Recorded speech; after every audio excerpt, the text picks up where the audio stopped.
Charlotte Madison had never apologized to anyone on the streets of New York until the morning her Bentley rear-ended a battered old coupe driven by a single father named Mason Carter.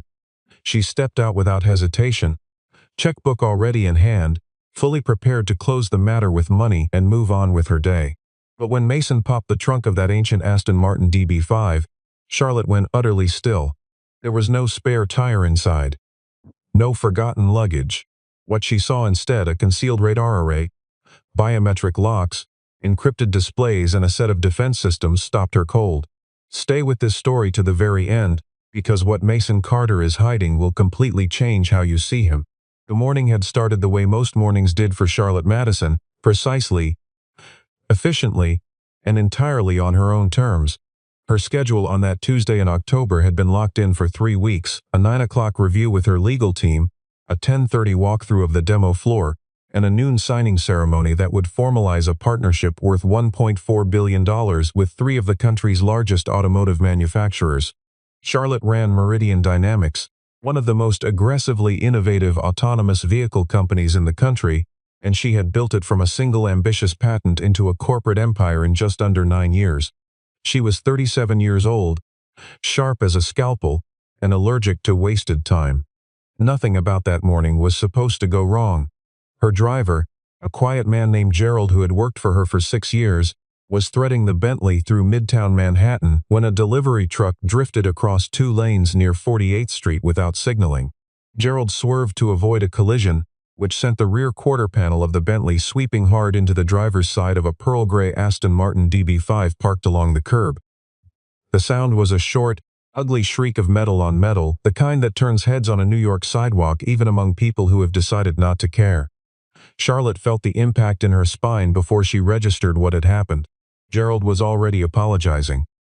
Charlotte was already unbuckling her seatbelt. She stepped out of the Bentley with the practiced calm of someone who handles crises for a living, and her first impression of the situation was that it was manageable. The old Aston Martin was visibly dented along the door panel and the rear quarter, but the car itself appeared to be a relic, pearl gray paint weathered to something closer to chalk, chrome trim that had dulled to the color of old coins, rubber seals around the windows beginning to separate. It was the kind of vehicle that belonged in a junkyard or, at most, a sentimental man's garage. She pulled a business card from the inside pocket of her blazer and was already composing a figure in her head. Whatever the car was worth on paper, plus 20% for inconvenience, plus a car service voucher to smooth the rest. Mason Carter appeared from the steps of a nearby brownstone, his daughter, a girl of about 8 or 9 years old, trailing beside him with a backpack slung over one shoulder. He was tall, unhurried, dressed in a charcoal canvas jacket over a plain gray shirt, the kind of man who moved through the world without making announcements. He looked at the damage on the DB5 with an expression that wasn't anger, wasn't distress. It was something closer to assessment, the cool focus of a professional cataloging a problem. He asked his daughter to wait on the steps, and the girl sat down without argument, which told Charlotte something about the man's quiet authority. Charlotte introduced herself and presented her card.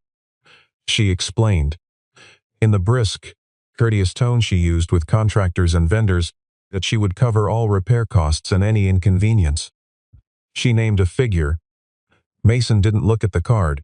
He walked slowly around the rear of the DB5, crouching briefly to look at the deformation along the door seam, pressing one thumb against the crumpled panel, as though measuring something invisible.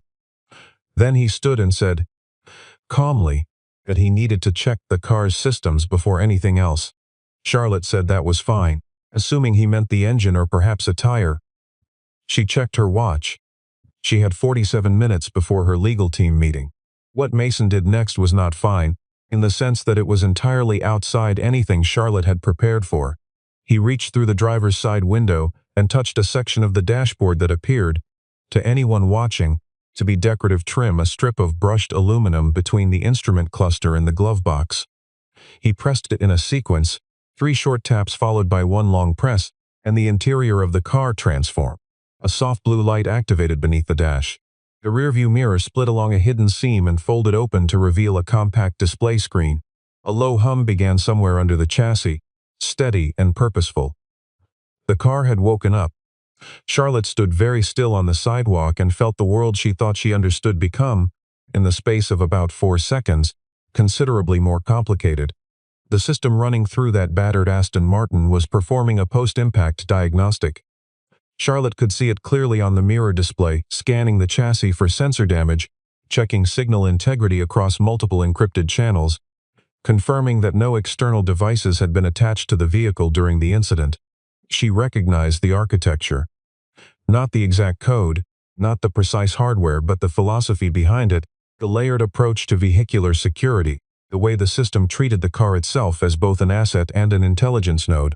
She had seen something very close to this before, inside a locked server room in her own company, in a prototype file that had gone missing 8 months ago. Charlotte was not someone who rattled easily.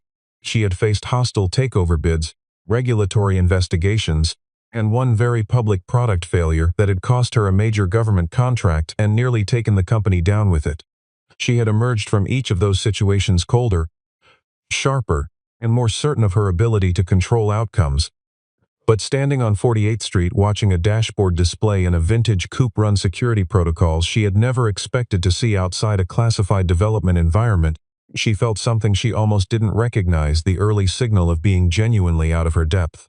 She asked Mason directly where he had obtained the system. Her voice was level, professional, with just enough edge to communicate that this was not a casual question. Mason closed the driver's side door and looked at her for a moment before answering. He said the car had belonged to a project he had worked on a long time ago, that it wasn't something he talked about, and that it wasn't relevant to the accident. Charlotte told him it was very relevant to her. He didn't argue. He simply said that some parts of a person's past were better left undisturbed, and that if she had questions about her own company's security architecture, she might want to start closer to home. That last sentence landed with the precision of a key turning in a lock. Charlotte studied his face, no trace of threat. No posturing, no attempt to leverage the moment. He said it the way a doctor states a diagnosis, without drama, because drama changes nothing. She told him she needed to know his full name. He told her it was Mason Carter. She told him she was going to have her team run a background check. He said that was her right, and that she wouldn't find much. He was correct. By the time Charlotte was back in the Bentley and her assistant had run the search, what came back was sparse enough to be remarkable in itself. Mason Carter, 42 years old, licensed mechanical and systems engineer, no current corporate affiliations, a single published patent from 11 years ago in the field of vehicular electromagnetic shielding, and then, nothing. No employment records after a certain date, no professional registrations, no conference appearances, no industry mentions. He existed in the public record the way someone exists who has worked very hard to stop existing in the public record. Charlotte had seen that pattern before, in people who had either done something they were hiding or survived something they were protecting themselves from. She had Gerald loop back around the block. Mason was still at the car, crouching beside the passenger door with a small handheld device Charlotte didn't recognize, running it along the lower edge of the door panel. His daughter was still on the steps, reading something on a small tablet, unhurried and comfortable. Charlotte got out again. She told Mason she owed him a proper conversation, not just a check. He stood and looked at her for a moment with that same level expression, then said there was something she should probably know about her Bentley before she went anywhere. He walked to the front of the Bentley and, without asking permission, knelt beside the driver's side front wheel well. He reached up into the undercarriage and came back with something small between his thumb and forefinger, a device roughly the size and thickness of a coat button, matte black with a single embedded contact point. He held it up. Charlotte's legal background and her years in technology were more than enough for her to understand what she was looking at without being told. It was a tracking and data interception chip. It was broadcasting actively. And when Mason turned it over to show her the underside, there were 3 characters stamped into the polymer housing that she recognized immediately, the internal component code used exclusively by Meridian Dynamics' hardware procurement division. The chip had come from inside her own company. Charlotte stood on the sidewalk in the October light and processed the information with the controlled efficiency she applied to every crisis, but underneath that control something cold and urgent was moving. Whoever had placed that chip on her car had access to Meridian's component inventory. They had known her schedule, known her route, and had been tracking her movements, possibly for days. possibly for weeks. The accident, she suddenly understood, had not been an accident at all. The delivery truck that had drifted across the lane was already gone, vanished into the grid of the city. She had registered that detail and dismissed it. She didn't dismiss it now. Mason pocketed the chip in a small sealed sleeve, the kind used for electronic evidence preservation. He had come prepared for this, or something like it. Charlotte looked at him, really looked at him, and revised everything she had assumed in the first 3 minutes of their encounter. Whatever Mason Carter was, he was not a relic, and he was not a victim. He was someone who had been watching, waiting, and already several steps ahead of a situation she was only now beginning to understand. They sat in the front seats of the Aston Martin, the city continuing around them with its usual indifference. The car's interior was clean in the way that a workspace is clean, not for appearances, but because precision requires order. The original leather was worn but intact. The gauges were analog, period correct, and entirely genuine. But behind the glove box, recessed beneath the armrest, and folded into the door panels were systems that had no business being inside a 60-year-old motor car: micro-optic cameras, a biometric lock sequence integrated into the ignition, an electromagnetic shielding layer built into the outer body panels, and a signal management unit that Mason had quietly described as a counterintelligence array. Charlotte asked him who had funded the build. He said he had built it himself, over 7 years, using components he had sourced through channels that no longer existed. The story he told her was not complete. He chose his words the way a careful man chooses which doors in his house to open for a stranger, but it was enough. 12 years ago, Mason had been the lead systems engineer on a classified automotive defense project contracted by a private security consortium. The project had been in its final development phase when it was compromised from within. Someone inside the team had sold the core architecture to a competing interest. The result was not simply corporate espionage, it was worse. A critical testing event had been sabotaged. 2 of Mason's colleagues were killed. The investigation that followed was inconclusive by design, the findings buried under layers of non-disclosure agreements, and the consortium dissolved the project and quietly settled with the families of the men who died. Mason had been cleared, but clearing him had required dismantling everything he had built there. He walked away from the industry entirely, took his daughter, she had been less than 2 years old at the time, and relocated quietly. His wife had died 8 months after the sabotage, in circumstances that Mason described as a road accident, but that the look on his face when he said it made clear were something he had never fully accepted as accidental. He had built the modified DB5 not as a showpiece and not as a weapon, but as a private insurance policy, a system that, if the people responsible for destroying his former life ever came back into range, would give him the means to document, to verify, and to protect what remained. Charlotte listened without interrupting. The professional in her was cataloging every detail, the technical specifics, the timeline, the names he didn't say, the part of her that had been quietly growing less comfortable since the moment she saw the dashboard display was doing something harder to categorize. It was reassessing the morning, reassessing the past year, reassessing the assumption she had lived with since founding Meridian Dynamics, that she understood the landscape she was operating in. The system in the DB5 had flagged something new while they were talking. Mason checked the display with the focused attention of someone reading a heartbeat monitor. An unauthorized access attempt had been made on the encrypted communications layer of Meridian's primary server during the past 40 minutes. The intrusion had been clean, surgical, and had been routed through a proxy architecture designed to look like routine maintenance traffic. Charlotte's own security team had not triggered an alert. Mason's car had. He pulled up the trace on the mirror display and walked her through the signature, the specific packet structure, the timing intervals, the authentication bypass method. Charlotte recognized the vulnerability being exploited. It was one that Meridian's internal security team had flagged for patching 7 months ago, delayed at the instruction of the board's Technology Oversight Committee, pending a review that had never concluded. At the bottom of the access log, flagged in amber by the DB5 system, was a user identifier. It was not a real user account, it was a construct, a ghost credential assembled from fragments of legitimate accounts in Meridian's directory. But the construction method left a fingerprint, and Mason's system had matched that fingerprint to a source it had encountered before. He said the name without inflection, as though announcing a weather condition. Jason Hunter. Charlotte knew the name. Everyone in the autonomous vehicle industry knew the name. Jason Hunter ran Helios Automotive Intelligence, a competitor that had been shadowing Meridian for 3 years, matching product announcements almost point for point, responding to Meridian's patent filings with preemptive applications that sometimes arrived within days.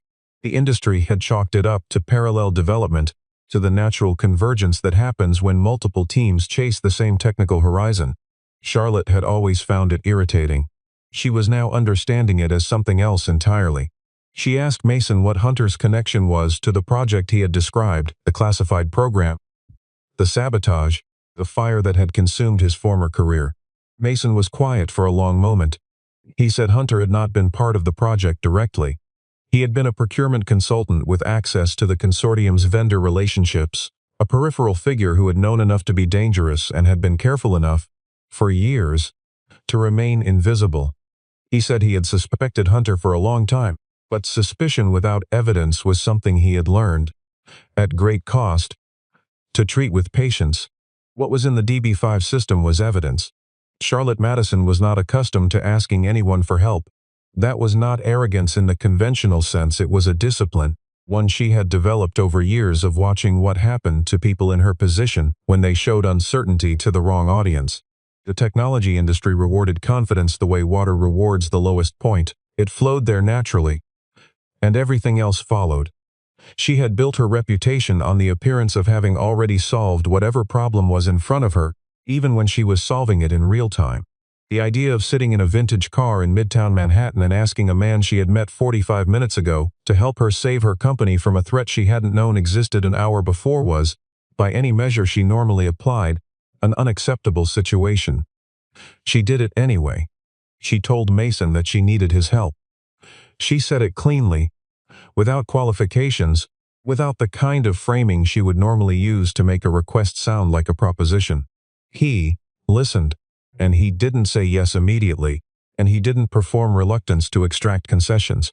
He looked out through the windshield for a moment, at the city doing what the city does, moving, grinding, indifferent, and then he said he had 2 conditions. The first was that his daughter was not to be involved, mentioned, or brought into proximity with whatever was about to happen. The second was that Charlotte followed his instructions without negotiation when timing required it. He said he understood that was difficult for her. She didn't argue with the characterization. They spent the next hour inside the DB5, working through the data Mason's system had assembled. The picture that emerged was precise and, once visible, strikingly obvious in retrospect, which is the characteristic of a well-executed deception. Jason Hunter had not simply been stealing technology. He had been constructing a scenario. The noon signing ceremony was the centerpiece of that scenario. During the live demonstration segment, the portion where Charlotte's engineering team would show the autonomous vehicle system performing a complex urban navigation sequence, Hunter intended to activate a corrupted version of Meridian's core guidance algorithm that his team had spent months building from stolen specifications. The corrupted version would not simply fail. It would fail in a way that produced erratic, dangerous behavior, and it would fail in a way that looked exactly like Meridian's own technology making catastrophic decisions. The partners who were there to sign a $1.4 billion agreement would watch Charlotte's autonomous vehicle system veer off course, accelerate inappropriately, and ignore override commands. Their lawyers would advise them to walk away. The regulatory agencies that Hunter had quietly pre-briefed would open emergency safety investigations. Meridian Dynamics would not recover from the combination. Hunter had designed it to look like a product defect caused by rushed development and inadequate testing, exactly the narrative that Meridian's critics had been building toward for months, now supplied with genuine-looking technical evidence and a catastrophic live demonstration to seal it. Charlotte sat with that information and let herself feel, very briefly, the full weight of how close she had come to not knowing any of this. She looked across at Mason, who was now cross-referencing signal data on the display with the focused calm of someone diffusing something in his sleep, and she understood for the first time something about what genuine competence looked like when it wasn't performing. He wasn't trying to impress her. He wasn't building a case for his own importance. He was simply working the problem, the way a person works a problem when they have already paid the full cost of underestimating it and have decided not to do so again. Charlotte had surrounded herself with intelligent people for 9 years, engineers, lawyers, strategists, analysts, but she had selected them in part for their loyalty, their legibility, their willingness to operate within structures she controlled. Mason operated outside every structure she had ever built. He was not threatened by her position and he was not attracted to it. He was simply there, solving a problem that mattered, because he had decided it mattered. The signing ceremony was held in the grand conference suite of the Meridian Dynamics Tower on 6th Avenue, 22 stories up, floor-to-ceiling glass on two sides, the kind of room designed to communicate that the company inside it had already won whatever contest was being run. 112 guests had assembled by 11:45, automotive executives, institutional investors, members of the technology press, 2 congressmen whose committees oversaw transportation infrastructure, and a scattering of industry analysts who had written extensively about whether Meridian's latest system was genuinely ready for commercial deployment. Jason Hunter had arrived at 11:15, offering Charlotte a handshake and a practiced smile that conveyed admiration for her work and confidence in the afternoon's outcome. She returned the smile with the same professional warmth and said nothing that mattered. Charlotte had made one visible change to the morning's plan. She had arrived in the Aston Martin DB5. Gerald drove the Bentley separately. Masons had parked the DB5 in the loading area beneath the building, connected to the tower's network through a physical access point that Charlotte's IT manager, one of 3 people in the building she trusted completely after the morning's revelations, had prepared under the pretext of a routine infrastructure check. A few people on the sidewalk noticed the old car pulling into the loading bay and said something to a companion in the way city people comment on oddities. Briefly, without commitment, the demonstration was scheduled to begin at 12:15. Charlotte's lead engineer, a composed woman named Dr. Patricia Solis, ran the pre-show briefing with characteristic precision, walking the assembled guests through the architecture of the city navigation test, the safety verification protocols, and the metrics they would see on the overhead displays during the live run. The room was attentive and cautiously optimistic. 3 of the automotive partners had already signaled through their legal teams that morning that they were prepared to sign, barring any unforeseen issues with the demonstration. Jason Hunter sat in the 3rd row with 2 associates, his expression one of courteous interest. At 12:17, the demonstration feed went live on the 6 overhead screens.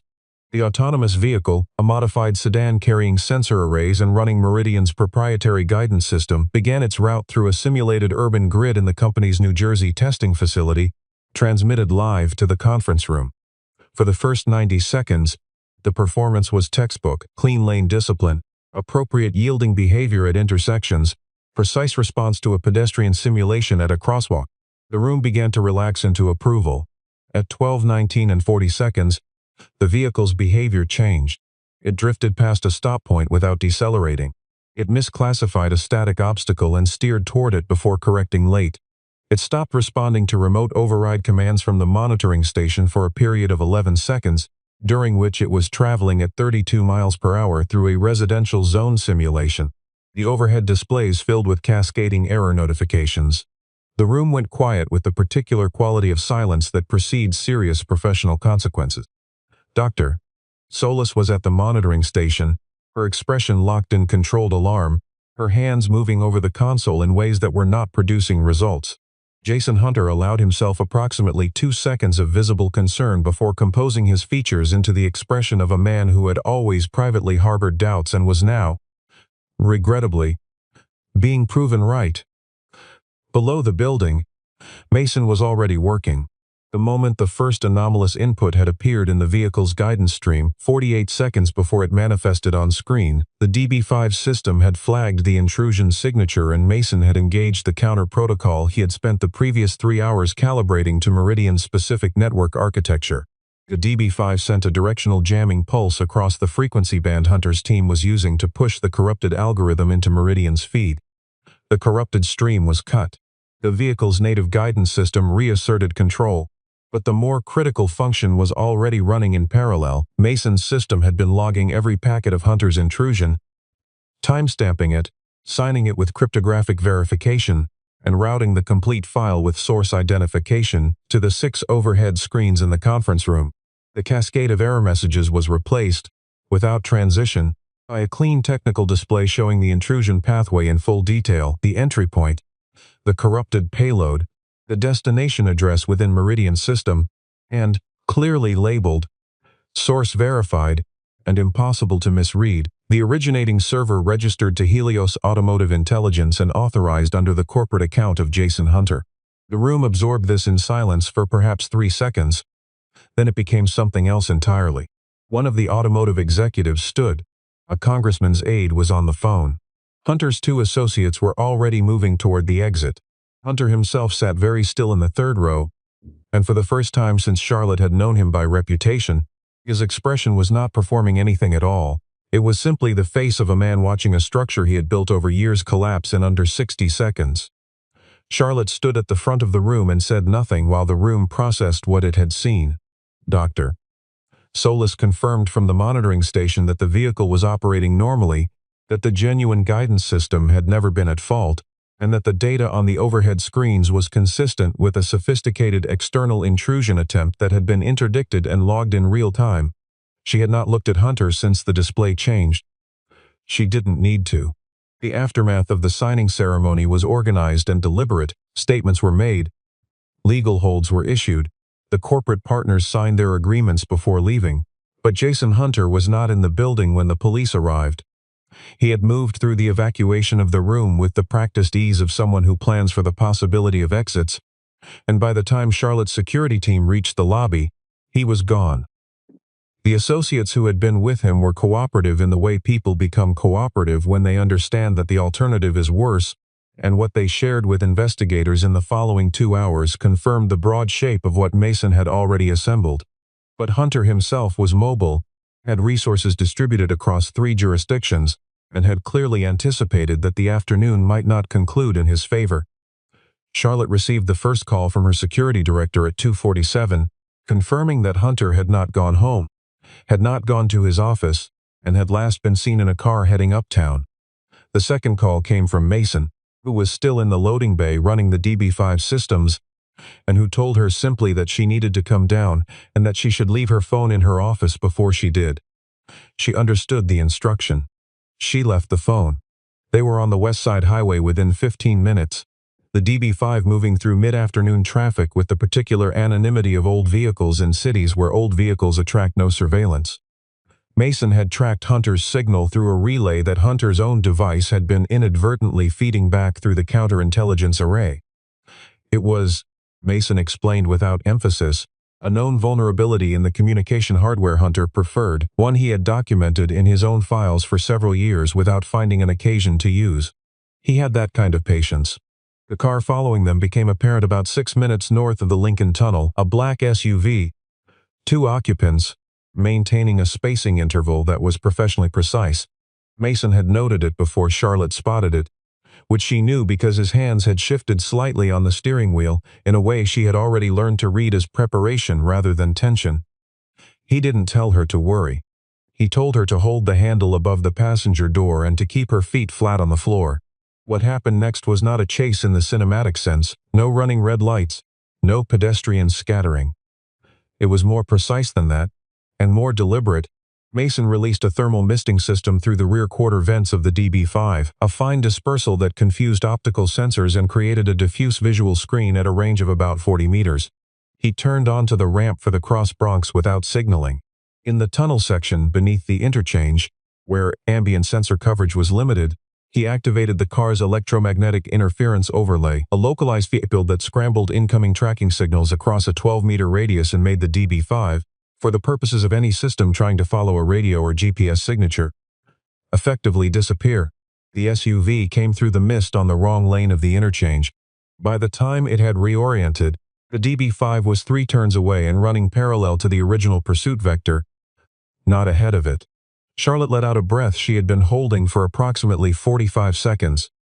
Mason said that Hunter's team were professionals but that they were operating reactively, which meant they were always responding to what had just happened rather than anticipating what was about to. He said that was the fundamental asymmetry they were working with, and that they needed to use it before Hunter re-established control of the situation. Hunter had sent the pursuit, Mason explained, not to harm them directly, not yet, but to locate something. Hunter knew the DB5 existed, had known about the prototype from the original project 12 years ago, had known it was unaccounted for, and had spent years assuming it had either been destroyed or stored somewhere inaccessible. Finding it operational and capable of dismantling a year's worth of careful preparation in under 60 seconds had changed his calculation entirely. He wasn't running from the law yet. He was running towards something he needed to destroy before the law caught up.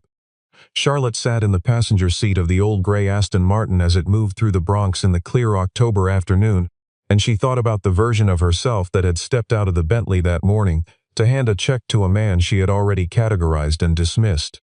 She thought about the version of Mason Carter she had constructed in that first minute, the modest car, the worn jacket, the child on the brownstone steps, and she understood, with a clarity that embarrassed her, how completely wrong she had been in every assumption.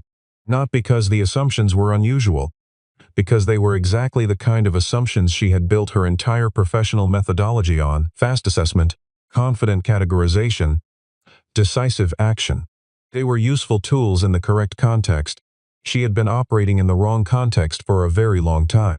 She found out about the wife not from Mason but from Patricia Solis, who had been quiet throughout the afternoon's chaos and who caught Charlotte alone in the corridor outside the legal team's briefing room at 4:15.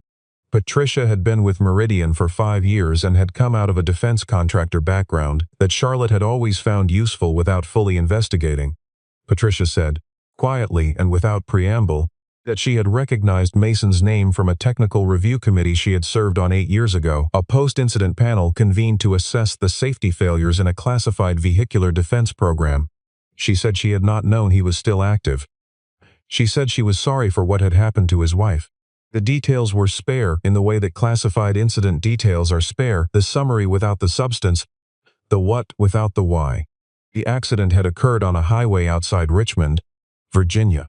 The vehicle involved had experienced a catastrophic guidance failure of the kind that, in the context of what Charlotte now knew about Jason Hunter and his methods, was indistinguishable from deliberate interference.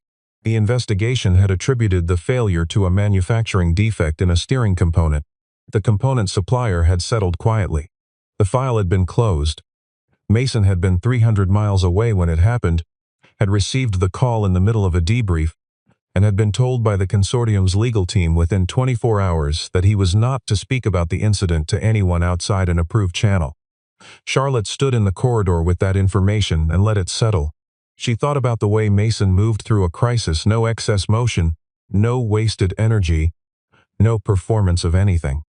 She thought about his daughter on the brownstone steps, reading her tablet with the calm concentration of a child who has been taught, by long practice, not to expect the world to come to her and not to be disturbed when it doesn't. She thought about the 7 years Mason had spent building a system that only he could fully account for, using his own funds, his own knowledge, his own patience, for a purpose that he had never explained to anyone and had never needed to. She had walked into that morning with $1.4 billion in partnership agreements on the table and an unbroken record of having determined the value of every situation she entered before she entered it. She had been wrong about everything that actually mattered. When she reached Mason at the car, she asked him to tell her what Hunter was running toward. He said it was a decommissioned manufacturing facility in the industrial corridor north of the Harlem River, a site that had been part of the original consortium's infrastructure 12 years ago, that had changed hands twice since the project dissolved and was now technically owned by a shell company whose ultimate beneficial owner, traced through 4 layers of incorporation, was a fund managed by a board that included Jason Hunter. Charlotte asked what Hunter was keeping there. Mason said the last complete archive of the sabotage project's core data, not a copy, not a derivative. The original. He said Hunter had kept it for 12 years not because he used it regularly, but because the day might come when its existence gave him leverage over someone who couldn't afford to let it surface. Charlotte asked why Mason had never gone after it before. He said that going after it before tonight would have meant being the one who surfaced the evidence without a witness, without a legal record, without a context that made the whole picture visible rather than just the parts that looked bad for him. He said he had learned what happened to people who exposed things before the world was ready to understand what was being exposed. Tonight was different. Tonight there was a record, a room full of witnesses, a legal chain of custody. and a corporate sabotage attempt already in the hands of federal investigators. Tonight, going after the archive meant finishing something instead of just surviving it. The facility was exactly what it looked like from the outside, abandoned, maintained just enough to prevent liability without suggesting occupation. A corrugated metal structure covering approximately 40,000 square feet, sitting behind a chain-link perimeter in a strip of light industrial land that the city's development plans had forgotten.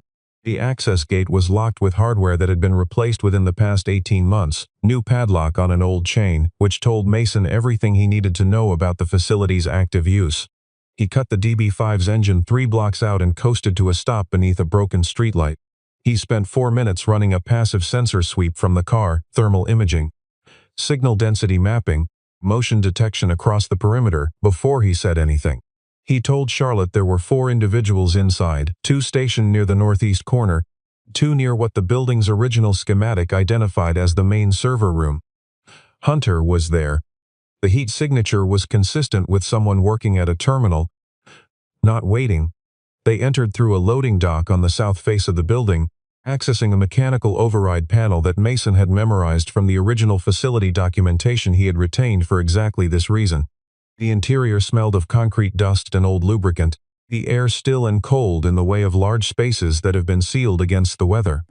The overhead fluorescents were partially powered, casting strips of flat white light across the floor at intervals, with long stretches of shadow between.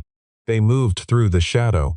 Mason navigated without hesitation or reference to any device, which told Charlotte he had been here before, not recently, but often enough in memory that the space was still mapped inside him with precision.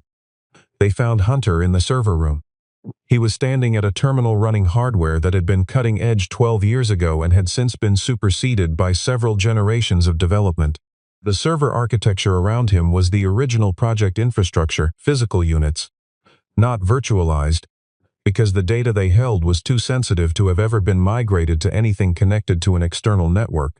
Hunter heard them enter, turned, and did not appear surprised. He looked at Mason with the particular expression of someone who has been anticipating a confrontation for a very long time and has constructed, in the interval, a version of it that he believes he controls. He said he had wondered how long it would take Mason to come here. He said the afternoon's events had been unfortunate but ultimately a minor disruption in a longer process.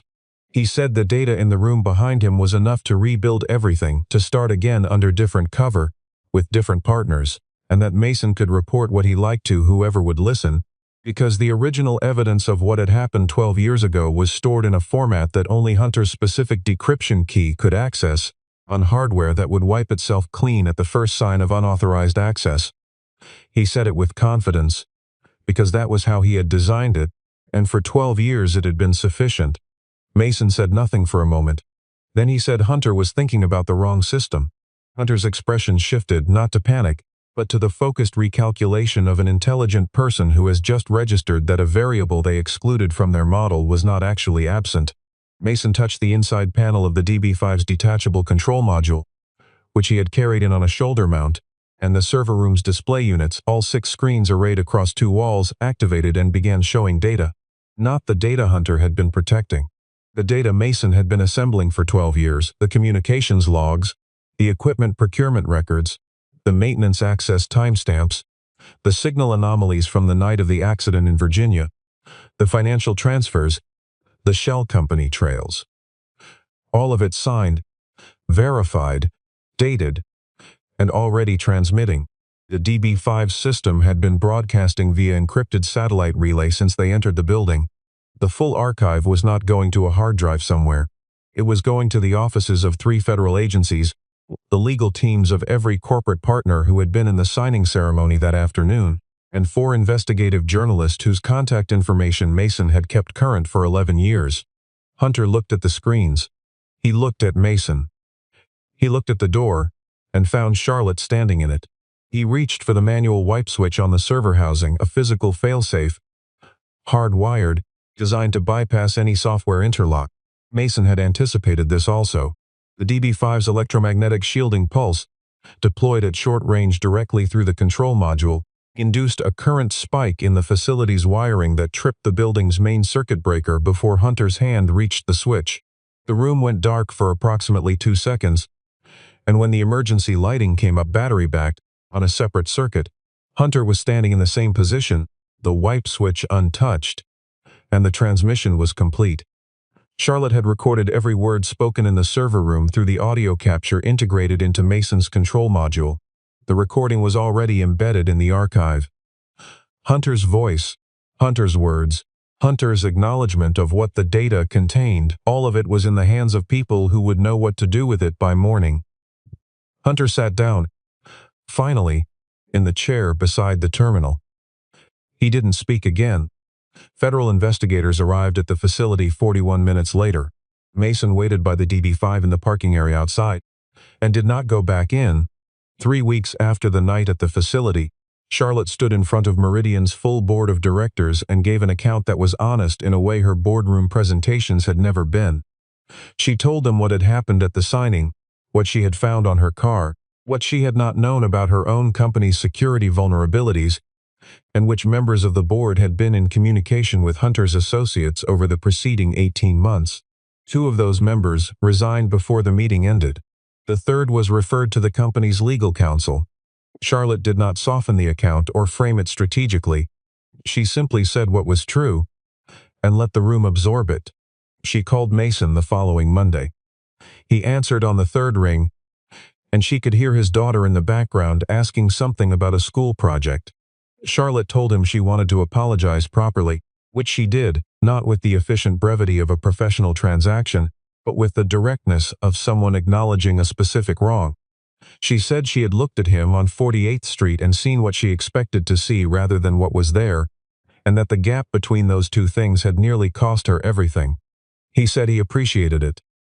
He didn't say it was nothing, because it wasn't, and he was not the kind of man who said things for social ease. She made him an offer.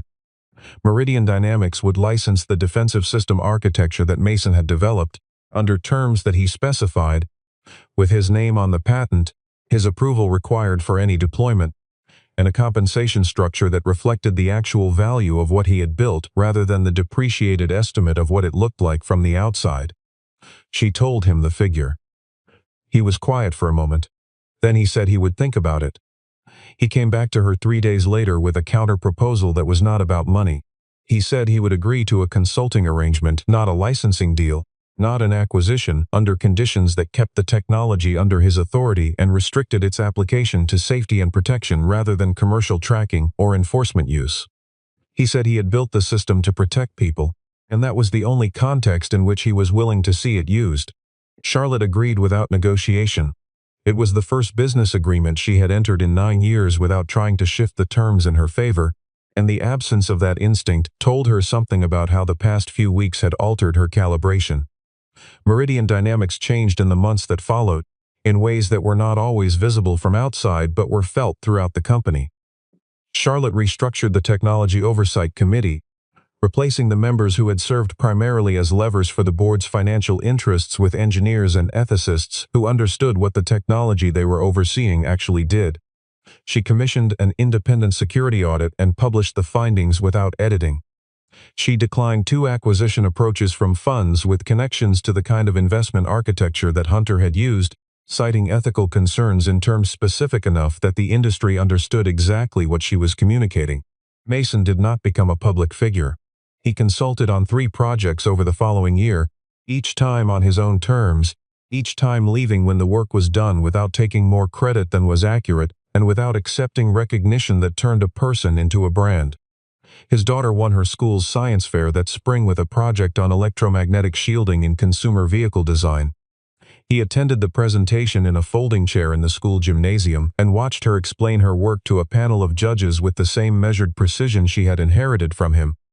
And he was, by every visible measure, exactly where he wanted to be. The Aston Martin DB5 remained parked outside the brownstone on 48th Street, its exterior as weathered and unremarkable as it had always been.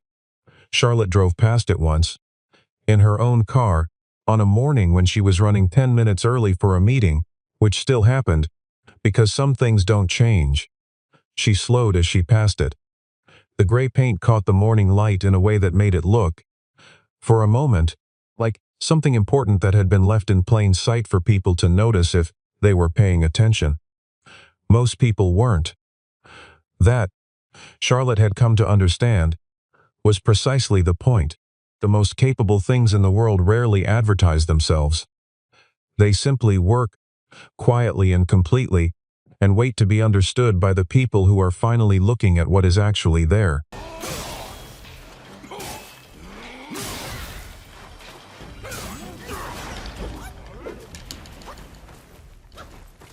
Well, that was nice. That was a nice one. Brian Martinez, thank you for the follow. Oh, nice.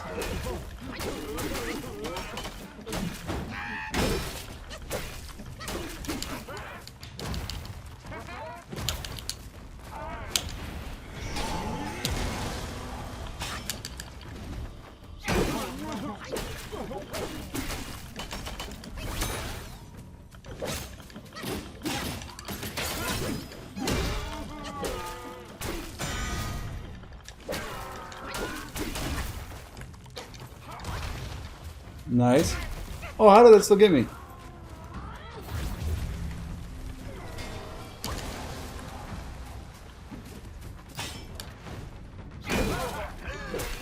Yes.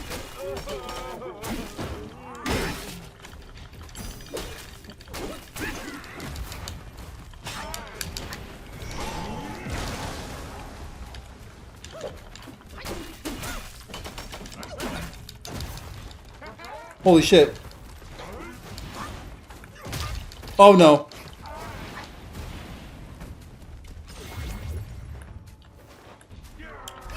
Yes.